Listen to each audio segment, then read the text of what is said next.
One thing I've learned as I started doing these weekly videos is that my stuff isn't growing all that well, and maybe I started it too early, I'm not really sure, but here's a look at my lettuces.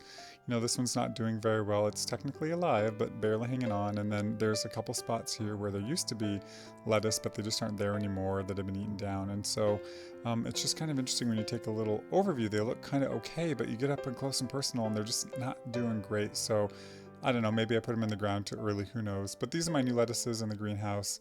I'm kind of going to keep them in the greenhouse a bit longer and plant them a little bit later.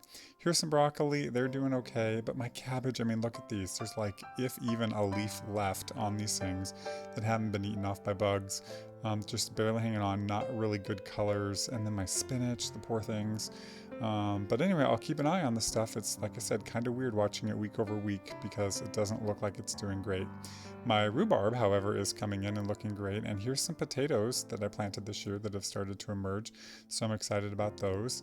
And like last week, I found some potatoes growing where I'm planting my cauliflower. I found more this week. They continue to emerge. So I spent some time digging them out. And oh my gosh, look at this one that I got out of the ground. It's huge. I don't know how I missed it. The only really thing I did in the greenhouse this week was separate out some onions that were planted, multiple onions per pod, and get them down to a single pod. So letting them grow up. Everything else I'm going to let grow up a little bit longer before I plant them outside, just because I want to make sure they're really established before they go outside.